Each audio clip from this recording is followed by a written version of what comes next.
अब वो शुभ घड़ी नजदीक आती जा रही है जब 2029 से देश की संसद और विधानसभाओं में हर तीसरा सांसद या विधायक महिला होगी। कल महिला आरक्षण बिल में संशोधन को मोदी सरकार की कैबिनेट से मंजूरी मिल गई है और अब इसके लिए 3 दिन का विशेष संसद सत्र भी बुलाया जा रहा है।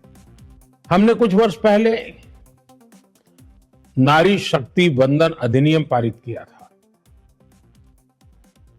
और सभी राजनीतिक दलों ने सहमति से किया था और सबकी इच्छा है कि 2029 में जब लोकसभा के चुनाव होंगे तब हमारे देश की नारी शक्ति को जनप्रतिनिधि के रूप में लोकसभा में विधानसभाओं में 33% स्थान मिलना ही चाहिए। पिछले कुछ दिनों से हम सभी राजनीतिक दलों से बातचीत कर रहे हैं। ज्यादातर दलों ने समर्थन भी दिया है। एक बहुत ही सकारात्मक माहौल दिख रहा है। इन्हीं विषयों को लेकर के मैंने आज अखबारों में एक लेख लिखा है। मेरे अपने विचार मैंने साझा किए हैं, लेकिन मैं आज आपसे आग्रह करता हूं, आप इस लेख को जरूर पढ़ें, औरों को भी पढ़ने के लिए प्रेरित करें और हम सभी राजनीतिक दलों को प्रेरित करें, उनका उत्साहवर्धन करें कि वो उमंग के साथ 16, 17, 18 संसद में इस विशेष काम के लिए जब हम मिल रहे हैं तो इसको पारित करें और सब मिल करके इसका जश्न मनाएं। संसद और विधानसभा में महिलाओं की मौजूदगी जितनी बढ़ेगी उतना ही लोकतंत्र मजबूत होगा, लेकिन यहां कुछ सवाल भी खड़े हुए। यह किस आधार पर तय होगा कि कौन सी सीट महिलाओं के लिए आरक्षित होगी? अभी तक अनुसूचित जाति और जनजाति की सीटें करीब करीब स्थिर हैं, तो क्या वो भी स्थिर होंगी या जो सीटें महिला कोटा में चली जाएंगी वो कई चुनावों तक महिलाओं के लिए ही आरक्षित रहेंगी या फिर रोटेशनल पद्धति के हिसाब से वो सीटें बदलती रहेंगी 5 साल, 10 साल या 15 साल? हालांकि विपक्ष वुमेन रिजर्वेशन पर पूरी तरह तैयार है, लेकिन उसके लिए भी कुछ रिजर्वेशन उसके मन में है। विपक्ष चाहता है कि महिला आरक्षण में सिर्फ दलितों और आदिवासियों के लिए ही नहीं बल्कि पिछड़ों और मुस्लिमों के लिए भी आरक्षण हो। इसीलिए वो चाहते हैं कि इस बार कास्ट सेंसस को आधार बनाकर आरक्षण का प्रावधान किया जाए ताकि ओबीसी जातियों को भी इसमें शामिल किया जा सके। में सेंसस शुरू हो गया है। नए सेंसस के साथ जब हमारी माताएं बहनों को महिलाओं को आरक्षण मिलने जा रहा है तो नई आबादी जो हो गई है उसकी गिनती कर करके हमको आरक्षण मिलना चाहिए। जब तक आरक्षण नहीं आएगी तो नीचे जो तक का जो लोग है, जो सबसे निचले पैदान पे लोग है, उसकी भी हिस्सेदारी होनी चाहिए। अच्छी पहल है। हम चाहेंगे कि इसमें जो बात हो रही हो 35% है उसको 50% करने की बात। मुतालबा किया जा रहा था कि जो महिलाओं का रिजर्वेशन है उसके अंदर दलितों के लिए, आदिवासियों के लिए, माइनॉरिटीज के लिए, ओबीसी के लिए रिजर्वेशन किया जाए, यानी रिजर्वेशन विद इन रिजर्वेशन का मुतालबा किया गया था, वो पूरा नहीं किया गया। लेकिन फिर भी लोगों ने ये सोच करके भाई ठीक है इस बहाने महिलाएं आ जाएंगी उसमें लेजिस्लेचर के अंदर, उसको सपोर्ट किया। अब आपको कुछ तस्वीरें दिखाता हूं जो 2023 की है, जब सितंबर महीने में संसद का स्पेशल सेशन बुलाकर नारी शक्ति विधेयक को पास कराया गया था। उसके बाद प्रधानमंत्री नरेंद्र मोदी के साथ महिला सांसदों की यह तस्वीर बहुत तेजी से वायरल हुई थी। जिस महिला आरक्षण की मांग करीब 100 साल से उठ रही थी वो तब अंजाम की तरफ बढ़ने लगी।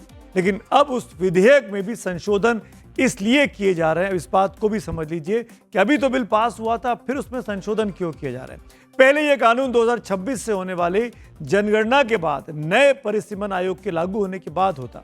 ये कयास लगाया जा रहा था कि 2029 तक ये काम संभव नहीं हो पाता, लिहाजा महिला आरक्षण जो है वो 2034 से लोकसभा और विधानसभाओं में लागू हो पाएगा।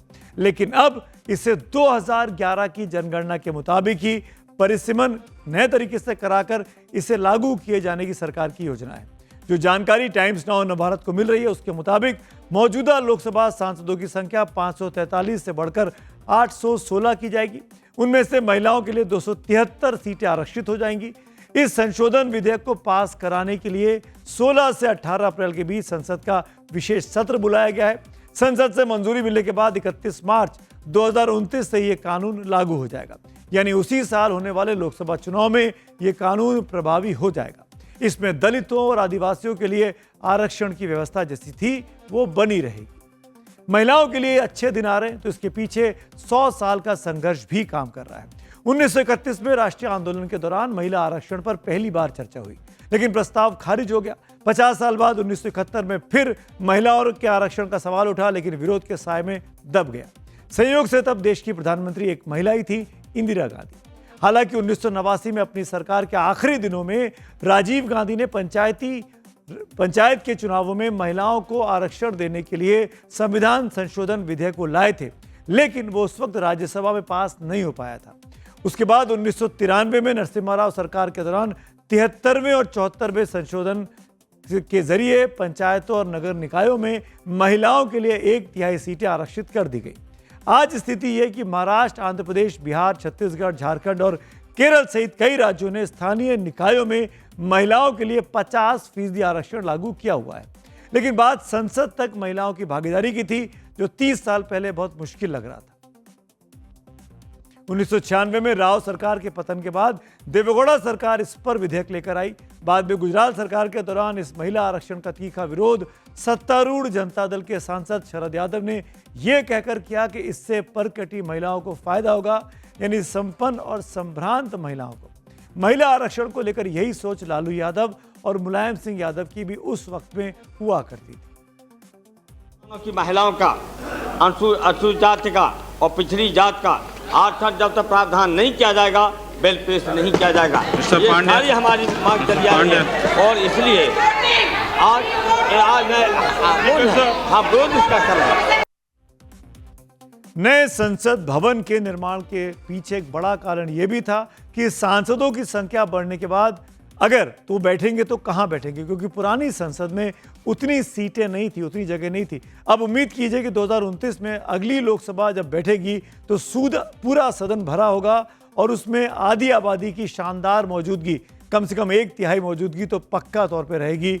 लोकतंत्र की यह बेहद खूबसूरत और मजबूत तस्वीर बहुत जल्द हम और आपको देखने को मिलने वाली है। खबरों की रणभूमि में यहां शोर नहीं, सोच लड़ती है। जहां शब्द नहीं, फैक्ट्स वार करते हैं और हर सवाल खोलता है सच की नई परत।